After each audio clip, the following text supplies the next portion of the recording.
How's it going, everybody? So last night we got Aaron Boone giving his typical speech mid-season when the Yankees are struggling, and he said, quote, "It's right there in front of us," which made me wonder, what is the it he's talking about? Take it. Take it, Georgie.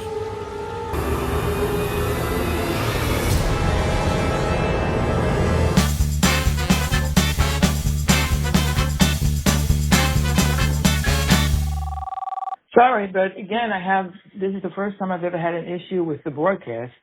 I think he's just tired of losing because Judge had such a torrid month that I can't see you saying he doesn't come through in the clutch. Maybe if someone else would hit consistently besides Soto and Judge, they would get some pitches to hit. I mean, you're not wrong. He's coming off of a really hot stretch, but you can't deny that there haven't been several opportunities over the last week or so for Judge to get a big game-breaking hit, and he hasn't done it. His slumps seem to coincide with the Yankees' slumps.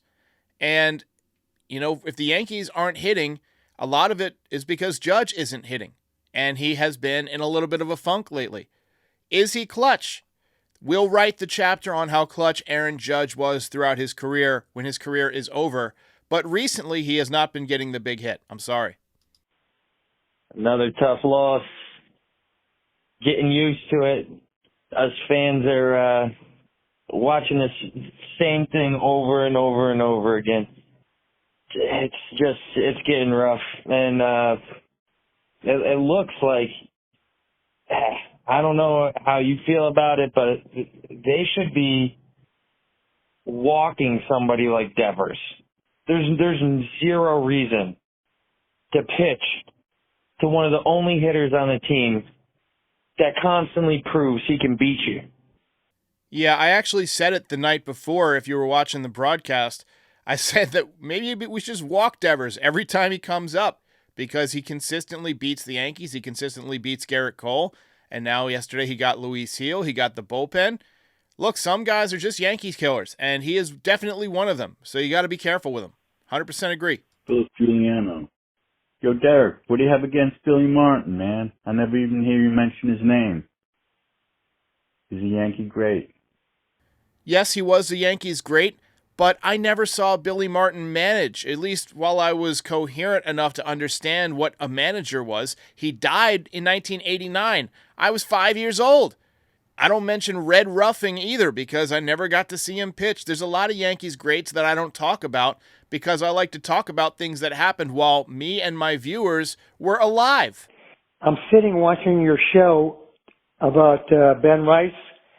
93 he should stick with. 9 innings, 3 home runs. All right, cool. Well, Ben Rice is going to be on foul territory today, so tune in. He's doing his first major interview since that 3 home run game. We'll ask him. I also want to know if he knows that I shaved my head for him. Yeah, Derek Steve from Cleveland. When are you going to send out the funeral invitations? This team is done. There's no heartbeat.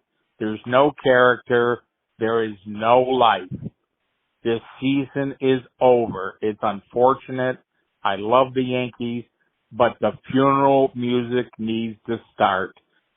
Do people send funeral invitations? I've never gotten a funeral invitation. I've been to several funerals, and usually it's just like, hey, we're putting this guy in the ground. You can show up if you want to. This is Ray Kwan calling. This is like rock bottom right now. If we're gonna make adjustments and changes, they need to be made now. I don't understand. We let Crawford cruise through the game. He was only at like 60 pitches through 7 innings, and then big at bats. That's unusual for Judge to strike out like that because he's usually clutch for us all the time in big situations. And then next 2 batters, awful. Verdugo, your first pitch hacking, and then the rest of our at-bats throughout that whole game, they were just awful. We already touched on the Judge stuff, but last night was what professional hitters will call a comfortable 0 for 4 for a lot of guys. Greg Maddux used to do that, where he's very, very efficient because he's just getting soft contact. And last night, the Yankees just couldn't do any damage. They were making contact, but a lot of it was extremely soft, which makes for bad baseball on television because it's extremely boring. Look, the Yankees do have to make some changes. I agree with you that this could be rock bottom. They're 6-16 over their last 22 games. At what point do you look at this roster and say, hey, we're not good at climbing out of our tailspin. Why don't we inject someone from the outside to try and, get things started again, get some fresh energy, whether that's a minor leaguer or whether that's going out and making a big trade a little bit earlier than you typically would. I know the Yankees are focused on the draft right now, but your major league team in the here and now is struggling, and they need some help. Hey, Derek, it's Dallas in Tampa, a Rays fan who loves your podcast, even if it's a rival. So I have a question and comment for this upcoming series against the Rays, against the Yankees. You referenced problems with the minor league development going on with the Yankees in previous shows. What was the knock on Ben Rortvedt that the Yankees were willing to give him away to us to get John Birdie? I mean, I know you referenced Wells and Trevino having issues, so I'm like, why was Rortvedt the odd man out? Because he's been really solid for the Rays. I mean, he's going to definitely be one to watch for this upcoming series. And then for my comment, I will say that if the Yankees do get that contract, it's probably against us because, to put it plainly, we suck. Our pitching is not scary, and it's literally for our offense, it's just Isak Paredes and Yandy Diaz. I think the reason that they decided to trade Ben Rortvedt and not Jose Trevino or Austin Wells was the injury history. He had been with the Yankees for 2 seasons and had been injured pretty much the entire time. And part of what the Yankees were trying to do is rely less on people who were injured a lot. And if there's one thing that we've learned over the last, several weeks or so, it's don't count the Yankees out when it comes to playing down to their competition. Yeah, the Rays pitching is struggling right now, but wait until they face Anthony Volpe and DJ LeMahieu and all these other guys we got running out there right now who are not hitting a lick.